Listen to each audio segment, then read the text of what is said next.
Hey, PJ here. We're going to dive right into this technique. I'll explain how it works later. But the first thing you need to do is to go get something that you're craving.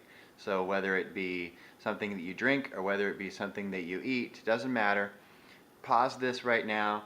Go get it. Have it in front of you because this technique works best if you are really in the craving. Okay, now that you have whatever you're craving in front of you, and you're craving it, rate your craving on a scale of 1 to 10. If it's a 7 or higher, we can proceed. If it's not, get yourself worked up to a 7 or higher. So that might mean taking a nibble of it, smelling it, thinking about the taste, texture, whatever it is. Get yourself worked up because you need to be ready to disrupt this pathway, this nerve pathway. And the only way to do that is to be in the craving on an intensity level of 7 or higher on a scale of 1 to 10. Okay, first thing is a setup. So poke around. You'll find a spot on your upper chest that's more sore than other spots. Stay there, gently massage it. As you're doing that, you're going to say this 3 times. Even though I'm craving blank, whatever it is you're craving, you fill in the blank. I deeply and completely accept myself. 2 more times. Even though I'm craving blank, I deeply and completely accept myself. Even though I'm craving blank, I deeply and completely accept myself. Now you go to the tapping. Inside of the eyebrow. 2 fingers, light taps, 7 or more, and then just say out loud, this blank craving. Outside of the eyebrow, this blank craving. You're filling in the blank. Thinking about the craving. Make sure that you're concentrating on the craving. Underneath the eye, this blank craving. Underneath the nose, this blank craving. Under the mouth, this blank craving. That knob right here, down a little bit, this blank craving. Last one. On the side, underneath the armpit, on the ribs, this blank craving. That's it. Now re-rate yourself.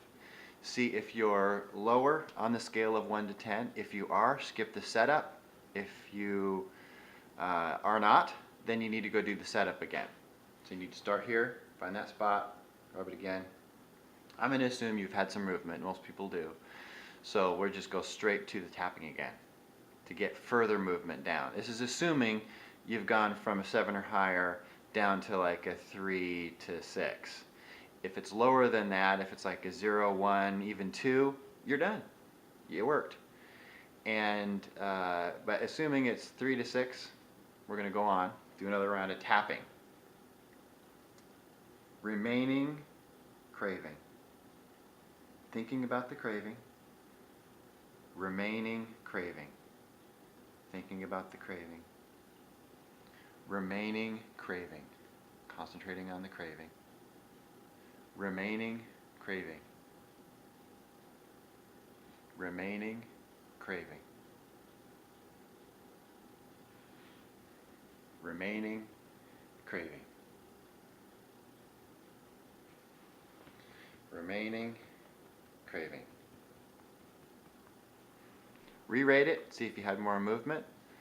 If you're down to 0 or 1, you're done. If you're not, do it again. That's all there is to it.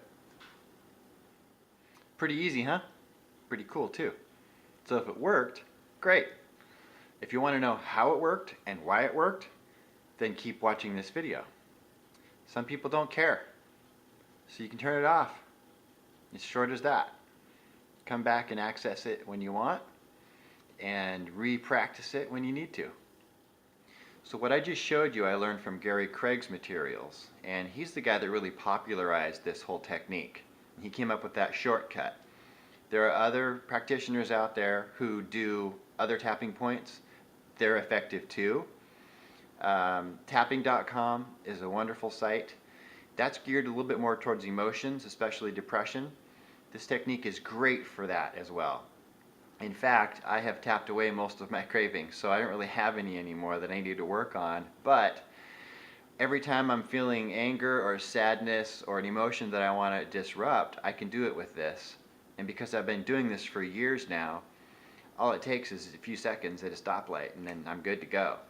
So it's a great tool to learn. Visit other sites, check out the other tapping points, and just really educate yourself on how to make this even more effective. So what's going on here is you are disrupting a nerve impulse. A nerve impulse is an electric impulse that is traveling a certain nerve branch, nerve pathway. And what you're doing is putting a scratch in that with these acupressure points, energy meridians. And once you do that, the scratch is permanent. And that effect is for that particular aspect. So what I mean by that is, let's say for instance you're tapping for chips. So you tap for potato chips. Well, that probably takes care of all the potato chips, if you're lucky. Maybe it doesn't. Maybe it just takes care of the salt and vinegar potato chips you had in front of you. Where Ruffles potato chips are a different aspect, different story. That's a different chip then, as far as your brain is concerned. And so then you would have to tap for that too. Sometimes you get lucky, you get like a forest clear cut, you tap for salt and vinegar potato chips or Ruffles potato chips and it gets them all. It even gets corn chips. Because in your brain you have coded it, so maybe it's just the salt and crunch nerve pathway. So now it's gone. Great, you got lucky. Sometimes that happens, often that happens. Sometimes it doesn't, and you need to re-tap for different aspects. It is important to understand how a craving or an addiction or a negative memory actually works. What it comes down to, it's just a simple nerve impulse. It's an electric impulse following a certain branch, nerve pathways in your brain. That's all it is. This disrupts it. However, understanding how those impulses are built is important, because every time that you travel a nerve impulse, it gets deeper and it gets stronger. So if you think about something, you're going to make that nerve impulse stronger. If you don't think about something, you make it weaker because it just atrophies over time. That's why we forget stuff, because we don't access those nerve pathways. And then pretty soon it atrophies, goes away, and we can't access it.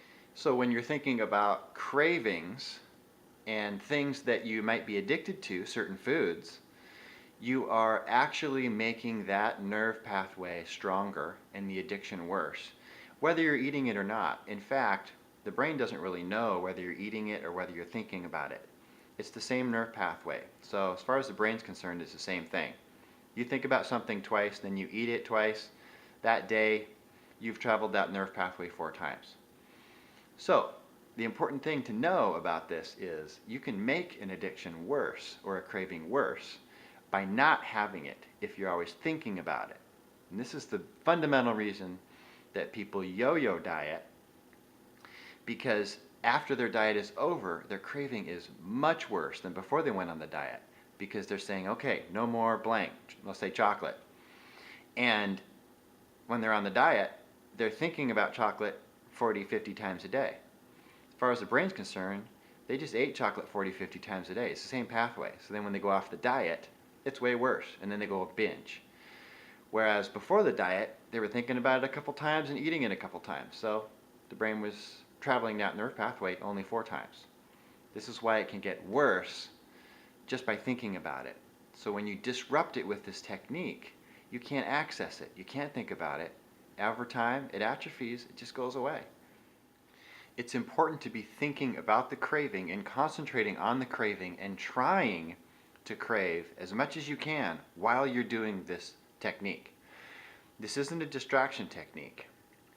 You are supposed to be trying to activate that neural pathway as much as possible, as intensely as possible while you're doing this, so you can disrupt it.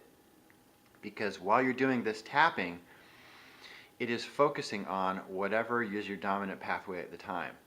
So make sure that you're concentrating as much as possible while you're doing this technique on that craving. Also remember that this is a skill, and this gets better with practice. So the more you do this, the more effective it becomes and the less time it takes.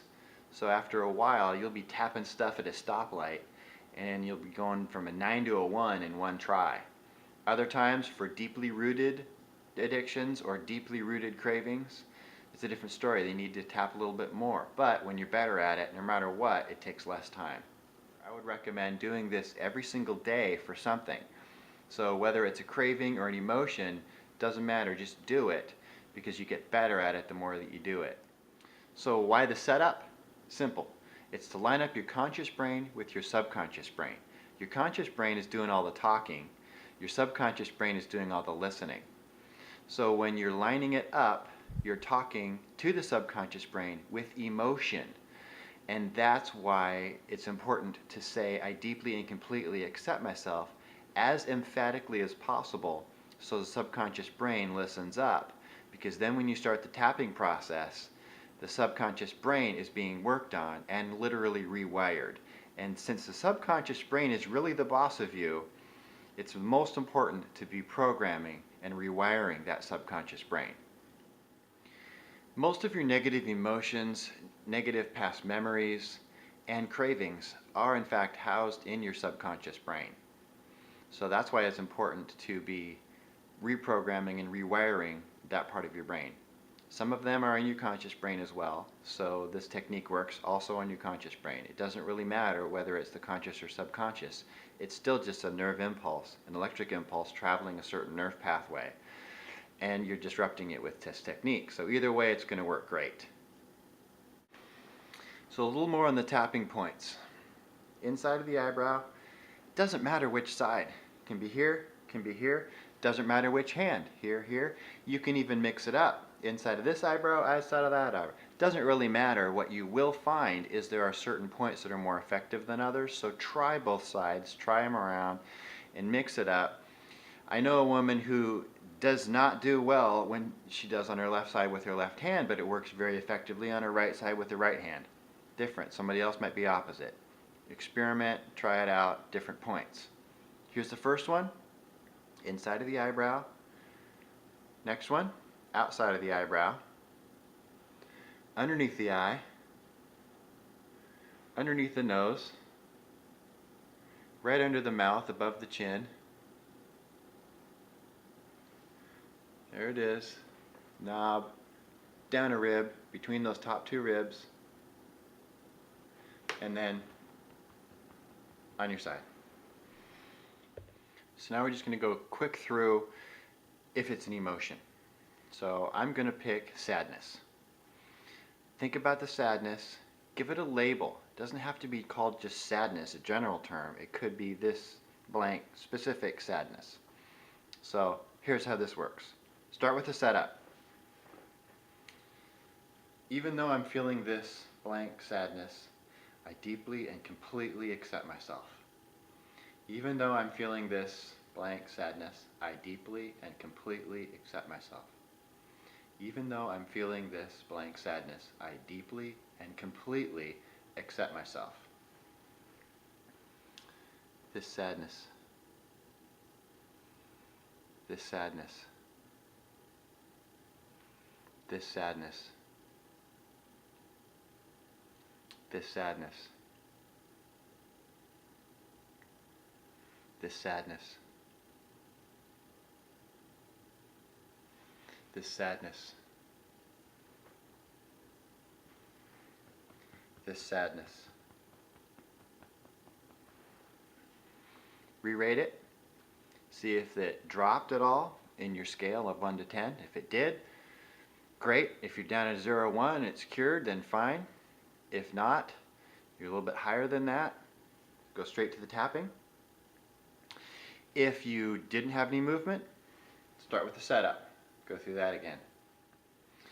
If you don't have any movement and you did the setup, you did tapping, you still don't have any movement, then you went and did the setup again, still did the tapping, 3 rounds, setup and tapping together, and it didn't work, don't keep trying.